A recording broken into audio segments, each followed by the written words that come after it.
Hello বন্ধুরা, সবাই কেমন আছো? আমি তো খুব ভালো আছি। তো সুইটি শাহ ব্লগে তোমাদের সবাইকে ওয়েলকাম।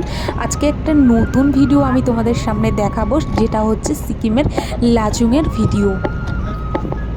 এখন বাজে সকাল 6টা। তো আমরা সবাই মিলে গাড়িতে উঠে পড়েছি, আর আমাদের হোটেল থেকে মাত্র 2 ঘন্টা লাগবে লাচুংয়ে যেতে। আর যেতে যেতেই দেখো রাস্তার দুপাশে পুরো বরফ আর বরফ, মনে হচ্ছে যে সাদা চাদর দিয়ে কেউ ঘিরে রেখেছে। আর জায়গাটা এত সুন্দর যে কি আর বলবো। তো আজকের পুরো ভিডিওটাতে আমি তুলে ধরার চেষ্টা করব তোমাদেরকে সম্পূর্ণটা। তো ফাইনালি কিন্তু আমরা লাচুংয়ে চলে এসেছি। তো এবার আমি তোমাদেরকে পুরো ভিডিওটা দেখাবো, একদম স্কিপ করবে না। তো চলো শুরু করা যাক। এবার যেহেতু আমাদের সব জায়গায় ঘুরিয়ে দেখাবে, সেই জন্য কিন্তু আমরা এখানে নেমে পড়লাম, কারণ এর থেকে আর বাইরে কিন্তু আমরা যেতে পারবো না। যেটা কিন্তু পুলিশ বলে দিয়েছে, এর বাইরে কিন্তু আর আমরা গাড়ি নিয়ে যেতে পারবো না। তাই সেই জন্য কিন্তু আমরা এখানেই নেমে পড়লাম। আর এখানে মিনিমাম আমরা 2-3 ঘন্টা থাকবো, তারপরে আবার ব্যাক করে অন্য জায়গায় ঘুরতে যাব। সবাই বলে ফেব্রুয়ারি থেকে মে পর্যন্ত কিন্তু লাচুংয়ে কিন্তু সবচেয়ে ভালো দৃশ্য থাকে, কারণ এই টাইমে কিন্তু বরফ গলতে থাকে আর চারিদিকে কিন্তু ফুল দেখা যায়। তো সেই জন্য কিন্তু আমরা এই টাইমেই কিন্তু চলে গিয়েছিলাম লাচুংয়ে। এখান থেকে দেখো কত সুন্দর সূর্যটাকে দেখা যাচ্ছে। এখন বাজে 8টা, মিনিমাম 2 ঘন্টার মধ্যে কিন্তু আমরা পৌঁছে গিয়েছিলাম। কিন্তু সকালে কিন্তু সবচেয়ে ভালো দৃশ্য দেখা যায়। এরপর কিন্তু 2-3 ঘন্টা থাকার পর কিন্তু তুষারপাত শুরু হয়ে গিয়েছিল।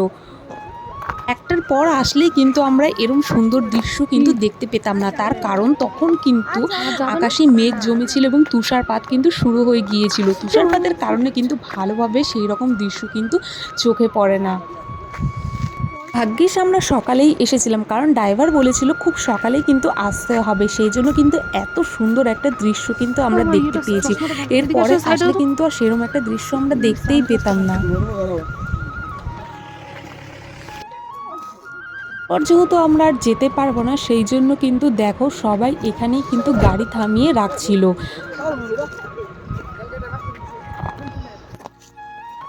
এই জায়গাটা কিন্তু অনেকটাই সুন্দর, চারিদিকে শুধু বরফ আর বরফ। দাঁড়াও আমি তোমাদেরকে একদম ভালোভাবে দেখাচ্ছি। আর যেহেতু রোদ উঠে গিয়েছিল, সেই জন্য কিন্তু খুব একটা ঠান্ডা লাগছিল না। হ্যাঁ, চারিদিকে বরফ জমে আছে, কিন্তু রোদের কারণে কিন্তু সেরম একটা কিন্তু ঠান্ডা কিন্তু লাগছিল না।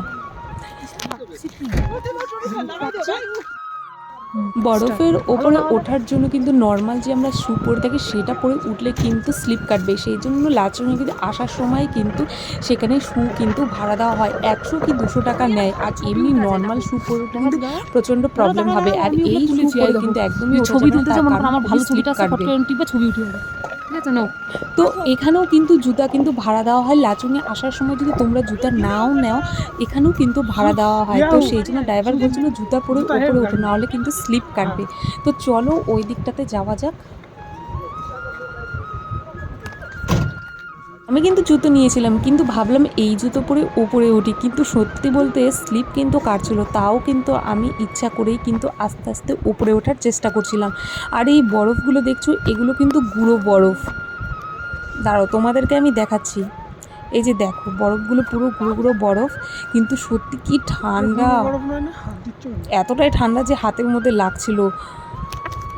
গাড়ির মধ্যেও হাত মোজাটা ছেড়ে এসেছি দেখে আর পরে আসেনি। আর সত্যি হাতের মধ্যে কি ঠান্ডা লাগছিল।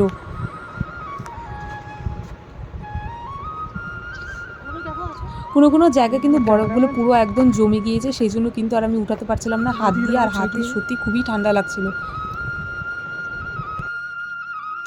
আসো আসো উপরে উঠবো।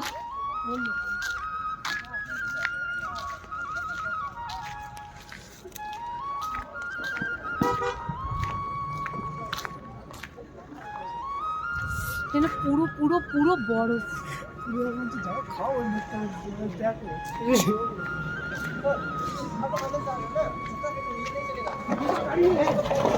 চলো গাড়ির ভিতরে এসো।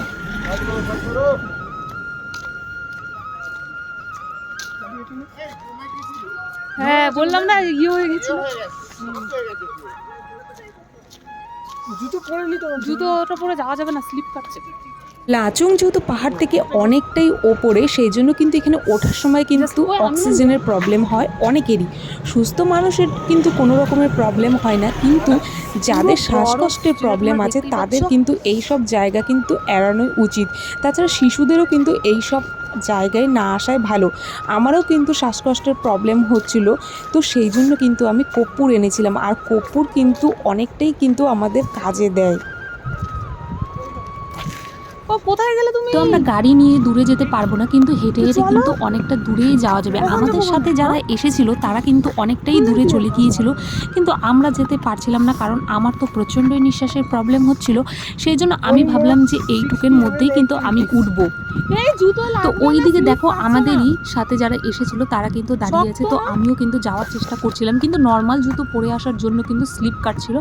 তো ভাবলাম যে জুতো তো নিয়ে এসেছি, কিন্তু আর পরলাম না, সাথে করে নিয়ে এসেছিলাম কিন্তু আর পরিনি। তো আমার জুতোটা অনেকটাই তাও যাওয়া যাচ্ছিল, তো ওরমভাবেই কিন্তু আমি উপরে উঠছিলাম। আর এই পুরো বরফগুলো কিন্তু একদম গুঁড়ো বরফ, ঠান্ডায় পুরো একদম কিন্তু জমেছিল। আর ভিউজটা কিন্তু খুবই সুন্দর, তোমরা না আসলে কিন্তু জানতেই পারবে না, খুবই সুন্দর। গাছগুলোতে কিন্তু পাতা নেই।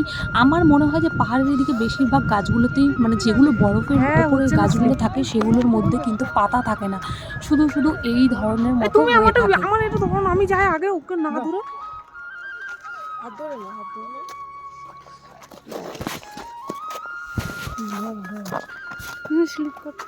শুধুমাত্র একটাই সমস্যা যে এখানে কিন্তু নেটওয়ার্ক পাওয়া যায় না, তবে দু একজনের নেটওয়ার্ক পাচ্ছিল, কিন্তু আমার তো একদমই নেটওয়ার্ক ছিল না। শুধু এটাই সমস্যা যে এখানে নেটওয়ার্কটা কিন্তু তোমরা পাবে না। আর একটা কথা তোমাদের আমি বলে রাখি যে এখানে কিন্তু যে বরফগুলো দেখছো পুরোটাই কিন্তু জমে আছে, কিন্তু যতটাই উপরে উঠবে সাবধানে কিন্তু পা ফেলাতে হবে, কারণ আমি দেখছিলাম যে আমার পা অনেকটাই কিন্তু ভেতরে ঢুকে যাচ্ছিল। সেই জন্য এখানে তোমরা যখনই আসবে তখনই সাবধানে কিন্তু পা ফেলাতে হবে। আর এই জায়গাটা কিন্তু ছবি তোলার জন্য আমার মনে হয় একদম পারফেক্ট ছিল, সে যেমনই মোবাইল হোক না কেন ছবি কিন্তু দারুণ আসছিল।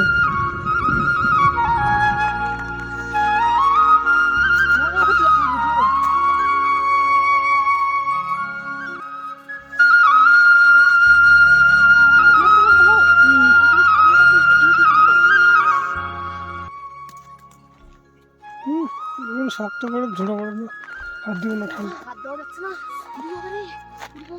এই প্রথম কিন্তু আমি এখানে এসেছি, আর গাছের মধ্যে দেখো পুরো বরফ জমে আছে। মানে এই টাইমটাতে যদি আমি না আসতাম হয়তো জানতেই পারতাম না যে এত বরফ আছে। আর গাছের ওপরে দেখো পুরো বরফ কিন্তু একদম জমে আছে, শুধুমাত্র রোদের জন্য কিন্তু সেরকম একটা কিন্তু ঠান্ডা আমাদের লাগছিল না।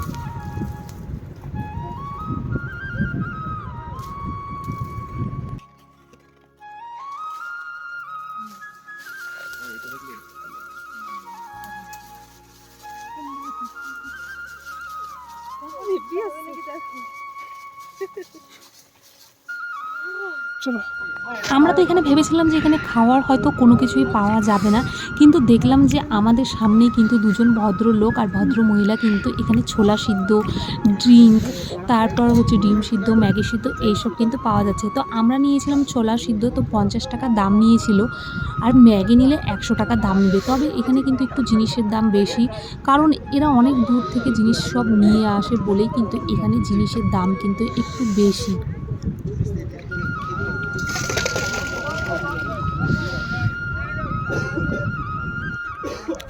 তো আমাদের এবার খাওয়া হয়ে গিয়েছে, এবার চলো সামনের দিকে যাই। দেখো এখানে গাড়ি রেখে সবাই কিন্তু সামনের দিকে ঘুরতে গিয়েছে, যে যত দূর পারছে কিন্তু তত দূরই কিন্তু ঘুরতে যাচ্ছে। তো আমরা দেখো ওই পাশ দিয়ে একদম সোজা রাস্তার দিকে যাচ্ছি, আর এই দিকে তোমরা যত দূর যাবে ততটাই কিন্তু সুন্দর। পুরো রাস্তা জুড়ে একেবারে বরফের একদম সাদা চাদর কিন্তু মোড়া ছিল। এই দিকে দেখো সবাই যাচ্ছিল, কারণ এই দিকে সবচেয়ে বেশি ভিউজটা কিন্তু খুবই সুন্দর। চলো এবার তাহলে আমি তোমাদেরকে পুরোটা ঘুরে দেখাচ্ছি, পুরোটা তোমরা দেখতে থাকো। আর আমার ভিডিও ভালো লাগলে অবশ্যই কিন্তু আমার চ্যানেলটিকে সাবস্ক্রাইব করে দিও। নতুন নতুন ভিডিও দেখতে হলে অবশ্যই লাইক, শেয়ার, কমেন্ট এবং সাবস্ক্রাইব করতে কিন্তু একদমই ভুলবে না।